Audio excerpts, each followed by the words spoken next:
Olá, mais uma vez aqui estamos com o nosso programa Os Gedeões. Isto mesmo, trazendo ao seu coração a palavra de Deus, estudos bíblicos e queremos estudar sobre o final dos tempos, sobre a consumação dos séculos, mas para chegarmos até a segunda vinda de Jesus, precisamos passar por sua primeira vinda e ver como tudo foi profetizado. Assim como tudo está profetizado para a segunda vinda, também tudo foi profetizado para a primeira vinda de Jesus. A primeira vinda do Salvador, a primeira vinda do Senhor Jesus, Yeshua, o Cristo de Deus. E vamos ver no programa de hoje qual foi a primeira promessa do Salvador. Quando é que Deus prometeu enviar aos homens um Salvador? Alguém que o redimisse, que restaurasse o homem ao que ele era quando Deus o criou. Vamos ver?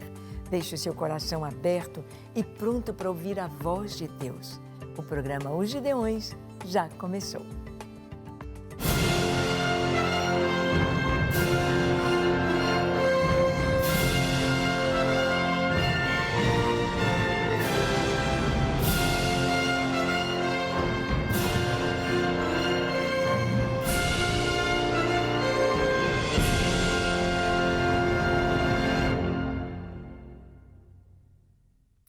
Muito bem, nós temos sempre a primeira menção, o primeiro momento em que Deus trouxe algo tão especial para a humanidade.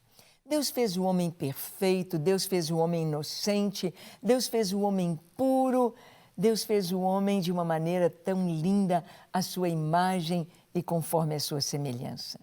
Mas a palavra de Deus nos mostra que o homem falhou, que o homem pecou, que o homem perdeu aquela beleza que ele tinha, o pecado entrou no seu coração e essa natureza pecaminosa veio então para as gerações seguintes. Nós encontramos que o homem foi feito à imagem de Deus e depois do pecado, os filhos de Adão e Eva vinham conforme a imagem deles, de seus pais, ou seja, tendo essa mácula, tendo essa natureza, essa inclinação para o pecado. Mas quando o homem pecou, Deus trouxe uma palavra, uma promessa. Em Gênesis capítulo 3, no versículo 15, nós lemos: "Porém, inimizade entre ti e a mulher, entre a tua descendência e o seu descendente. Este te ferirá a cabeça e tu lhe ferirás o calcanhar." Esta palavra Deus deu exatamente à serpente, quando o homem, dando a sua desculpa a Deus, quando Deus disse: "Quem te disse que você estava nu? Quem te mostrou isto? Você comeu do fruto que eu disse que não era para comer, do fruto da árvore do conhecimento do bem e do mal." E o homem respondeu: "Foi a mulher que me deu e eu comi." E a mulher disse: "Foi a serpente que me enganou." Então, a primeira a ser amaldiçoada foi a serpente. E o Senhor diz: "Porém, inimizade." Inimizade. Há uma inimizade constante entre o descendente, entre a mulher e a serpente e entre a descendência da mulher. Haveria de vir um descendente da mulher, nasceria da mulher, não do homem, mas da mulher. E nós vamos ver que a promessa foi: a virgem conceberá e dará à luz um filho. A virgem conceberá e dará à luz um filho. O Senhor disse que a serpente, que simboliza o inimigo, haveria de ferir o calcanhar do descendente da mulher. Realmente, Jesus foi ferido. Jesus experimentou a dor, o sofrimento e a morte. A morte em nosso lugar. Jesus experimentou a morte porque o salário do pecado é a morte. Jesus nunca foi pecador, ele nunca se tornou pecador, mas ali na cruz ele se fez pecado em nosso lugar. Ele levou a nossa culpa, ele levou as nossas dores, ele levou a nossa condenação para que nós pudéssemos ser livres. Livres. É como se o calcanhar fosse atingido. É como se o Senhor fosse atingido pela morte. Mas a morte não teve poder sobre ele, porque ele mesmo disse que o sinal que ele daria para aquela geração é que assim como Jonas ficou 3 dias e 3 noites no ventre do peixe e depois ele foi vomitado em terra, o Filho do Homem, o Senhor Jesus, o Rei dos Reis, o Senhor dos Senhores, haveria de ficar 3 dias no ventre da terra, sepultado, e então ele ressuscitaria ao 3º dia. E isto aconteceu. Jesus ressuscitou, Jesus venceu a morte, Jesus venceu o pecado, Jesus venceu a tentação, Jesus venceu o inimigo, Jesus venceu todos os inimigos do homem. A cada um deles, Jesus venceu. E Ele nos dá a mão e nos levanta, assim como a morte veio a todos os homens por causa do pecado de Adão e Eva. Agora, a ressurreição vem a todos os homens por causa da obediência de Jesus. Jesus nos trouxe a ressurreição e a vida. Ele mesmo disse isso. Em João 11:25, ele diz: em verdade vos digo, eu sou a ressurreição e a vida. Quem crê em mim, ainda que esteja morto, viverá.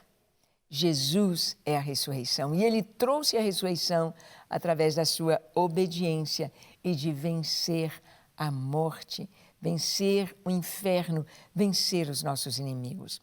Vamos ver o que está escrito em Filipenses, no capítulo 2, de 5 a 11, falando a respeito de Jesus como nosso Salvador.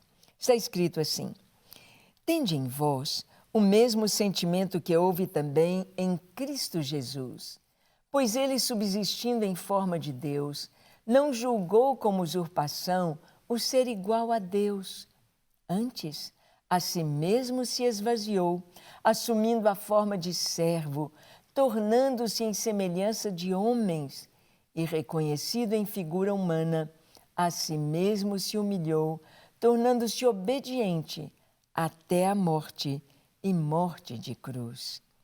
Pelo que também Deus o exaltou sobremaneira e lhe deu o nome que está acima de todo nome, para que ao nome de Jesus se dobre todo o joelho, nos céus, na terra e debaixo da terra, e toda língua confesse que Jesus Cristo é o Senhor, para a glória de Deus Pai. Esse texto é maravilhoso. Esse texto nos mostra quem é Jesus, nos mostra a missão de Jesus, nos mostra Jesus cumprindo toda a sua missão e como Deus o exaltou, o resultado da sua missão. Jesus, Ele é Deus, Ele é o Filho de Deus, Ele é a Palavra de Deus, é o Logos de Deus. Através de Jesus todas as coisas foram criadas, porque Deus disse, haja luz, e houve luz. Deus disse, haja separação entre as águas, acima do firmamento, abaixo do firmamento, ajuntem-se as águas e separem da porção seca pela palavra. E tudo aconteceu. Ele disse, haja luzeiros nos céus, o sol, a lua, as estrelas, para governar, o sol para governar o dia, a lua e as estrelas para governarem a noite. E sejam para estações, para os tempos, para as festas, para marcar os tempos. Tudo Deus disse, haja. Haja animais selváticos, animais domésticos, haja peixes, haja aves que voem nos céus, peixes e animais marinhos nas águas. Mas quando Ele fez o homem, Ele disse, façamos o homem à nossa imagem, conforme a nossa semelhança. Tenha Ele domínio sobre todas as coisas, domínio sobre os animais, domínio sobre a natureza. Deus capacitou o homem. Nós sabemos o que aconteceu. O homem foi tentado na sua capacidade de escolher se ele queria servir a Deus ou a sua própria vontade. E com o pecado do homem, ele perdeu aquela beleza, aquela imagem, semelhança de Deus, aquela perfeição, aquela pureza, inocência. E agora ele recebe a palavra e uma promessa do Salvador. Jesus vem. Jesus deixou a sua glória.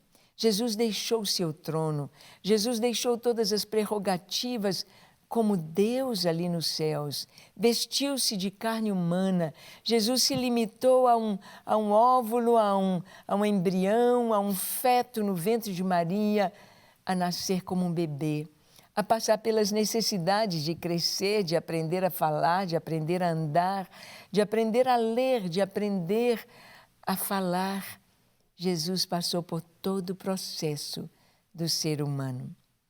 E ele, então, foi obediente em todo o tempo, obediente até a morte, e morte de cruz. Jesus desceu ao mais baixo que o homem poderia descer. E Jesus ainda foi para resgatar o homem, ele foi até o túmulo, do túmulo até o Hades, o lugar dos mortos. E ali ele arrancou das mãos do inimigo as chaves da morte e do inferno. E ele começa a sua subida gloriosa do túmulo, a porta do túmulo aberta, aquela pedra, e o Senhor então, durante 40 dias, ele aparece aos seus discípulos, àqueles por quem ele havia morrido, ressuscitado, dado a sua vida, aqueles que eram seus discípulos. E Jesus se assenta à destra da majestade de Deus, vitorioso. A primeira promessa do Salvador está em Gênesis, e o Salvador dos homens está glorioso no Apocalipse, com todos os salvos recebendo louvor e adoração. E você, já está salvo? Tem o seu nome no livro da vida? Tem certeza da sua salvação? Vamos orar? Feche seus olhos, curve a sua fronte, ore comigo. Senhor, eis-me aqui em Tua presença. Eu abro o meu coração para Ti, reconheço que preciso de Ti, preciso do Teu amor, preciso da Tua paz, preciso do Teu perdão, preciso da Tua salvação. Eu me entrego a Ti para ser Teu, para viver para a Tua glória todos os dias da minha vida. Recebe-me, Senhor. Toma minha vida em Tuas mãos. Faz de mim uma bênção por onde eu for. Sou Teu, hoje e eternamente. Amém, amém e amém. Graças a Deus. Segure firme nas mãos do Senhor. Leia sempre a Bíblia, ore e cresça espiritualmente. E aguardo você no nosso próximo programa, quando aqui estaremos compartilhando com você a Palavra de Deus. Não se esqueça de acessar o nosso site, gideões24h.org. Acompanhe-nos nas redes sociais e veja o que Deus está fazendo através dos Gideões, através da sua oração. Deus te abençoe.